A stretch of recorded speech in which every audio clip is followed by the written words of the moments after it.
But let's start with the Lakers. So last night they go into Milwaukee, and we didn't see the old version against the new version. Remember, this is a Bucks team that essentially killed the Lakers' playoff hopes going back a couple weeks ago. It was at Staples Center. It was a close game. LeBron was back. LeBron was healthy, and they had a big lead, and the Bucks went on a run and beat the Lakers. And after that, it was reading the last rites. Lakers were bound for the lottery, not for the playoffs.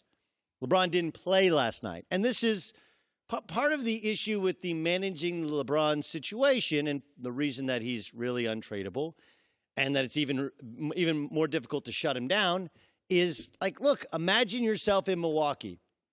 They just built a beautiful, ridiculous arena. That arena, I'm not sure how many people are aware, is among the nicest in the entire world. And, oh, yeah, by the way, the home team, their seats, their bench, they have heated seats.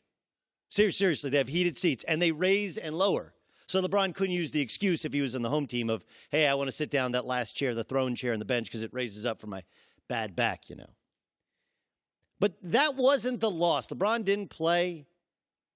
They lost to the Bucks. I think it's like their 11th loss in 12 games. Now, obviously, they're in full kind of tank mode.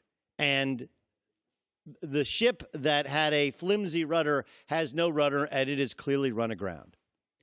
But the L they took was back home because it was a rumor that was spreading like wildfire. It had been started by a longtime NBA insider, Peter Vesey, who, of course, used to cover the NBA back when NBC had it.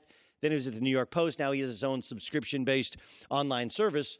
And his rumor was that, hey, Doc Rivers, LeBron respects him. Magic Johnson likes him.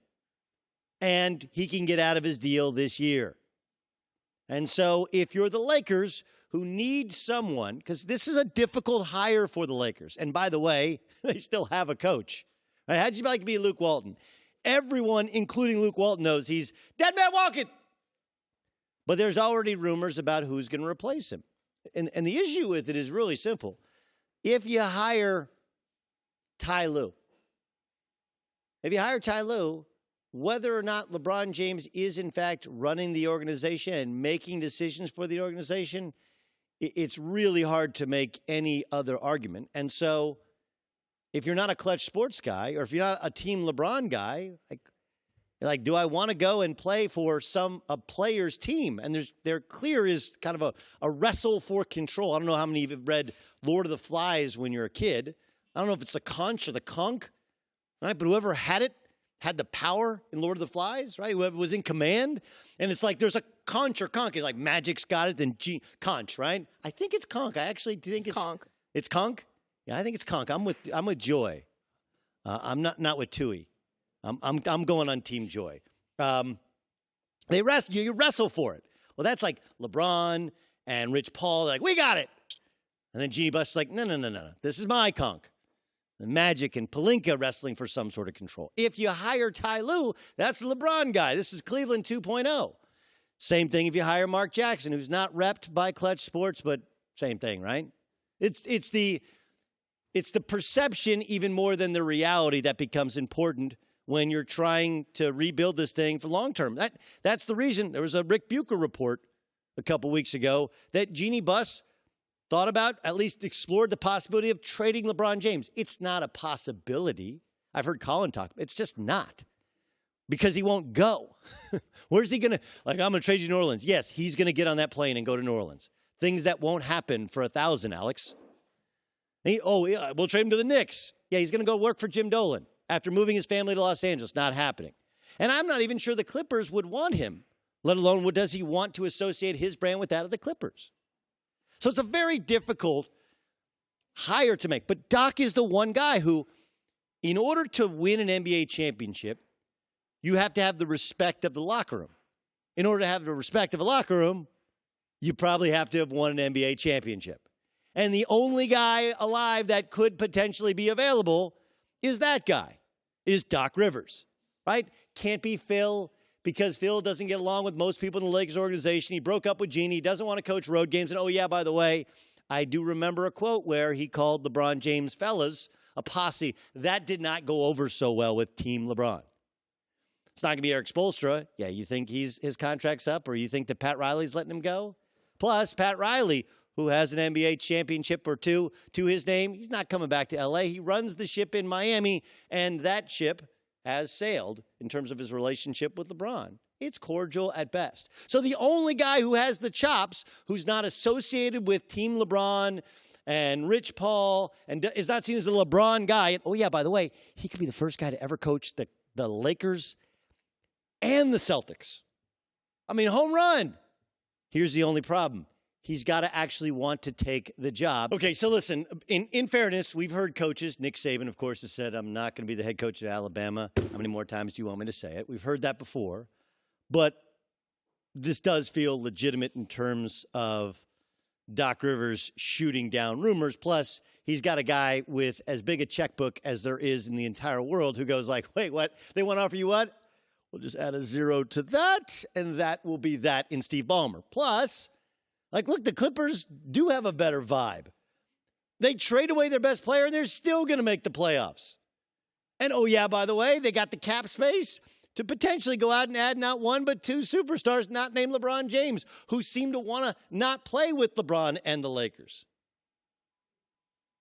I grew up in the city of Orange, in Orange County, which is the county just south of Los Angeles.